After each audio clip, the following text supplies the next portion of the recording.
So we're not even gonna waste no time. We're gonna get right into this. First and foremost, congratulations to Teofimo Lopez for getting the victory against Josh Taylor.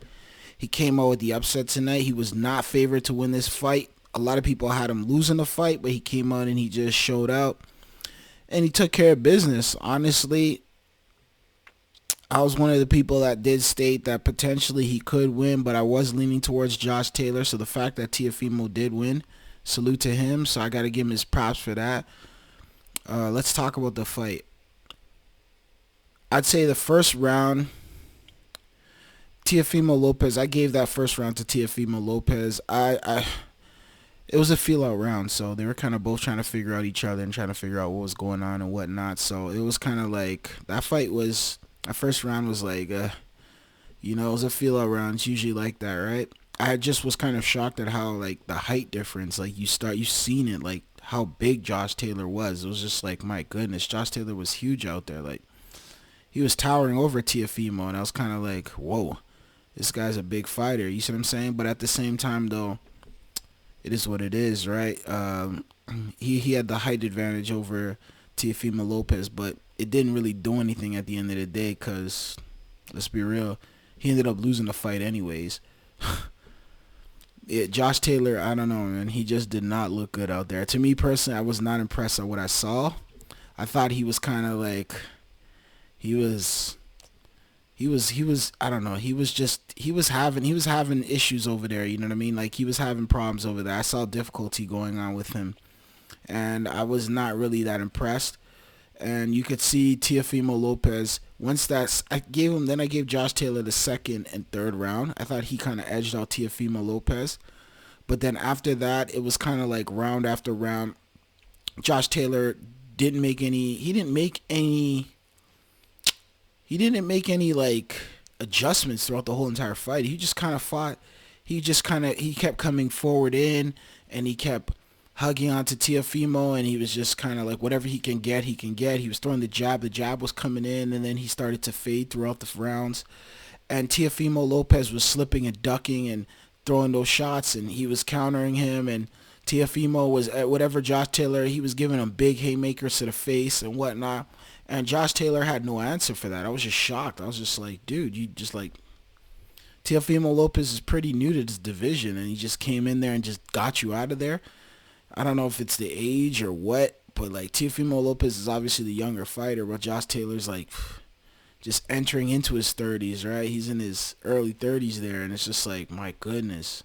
Like, you just seen it. I was just like, no adjustments, no nothing. Like, that was just an easy fight for Teofimo. Like, Teofimo was literally just washing him right through the rounds, and I was just kind of like, you know what I mean? People are like, oh, it was close. I'm like, there's nothing close about that fight. That fight was very easy to score. Like, Josh Taylor couldn't land anything, and he landed some shots, but then Teofimo would counter him. Teofimo was hitting him with big shots.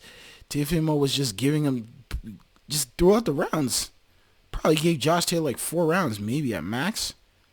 I think there was like maybe the eighth round, or was it maybe the eighth or something like that? I'm not too sure. Maybe the eighth or 10th. I don't even know if I gave him the 10th. It was probably like the eighth or something. But then outside of that, it was all Teofimo Lopez throughout the whole entire fight. He was dodging, ducking. He was giving him big haymakers. He was countering him. He was slipping a lot of the punches Josh Taylor was throwing. He was basically connecting on. He connected a lot. You know, there was a lot of missed punches from on both sides, but at the same time, it was kind of like that jab just faded for Josh Taylor. There was times where Josh Taylor was getting rocked throughout the ring and he was losing his balance and whatnot. And I was kind of like, my goodness, yo, this guy's really getting out here. He's about to get him out of here. You know?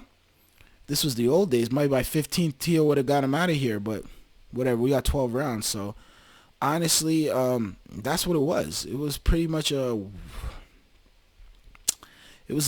easy fight for Teofimo Lopez, honestly. Kudos to him for winning that fight. Now he's back in the game. You know what I mean? Like, he beat Lomachenko.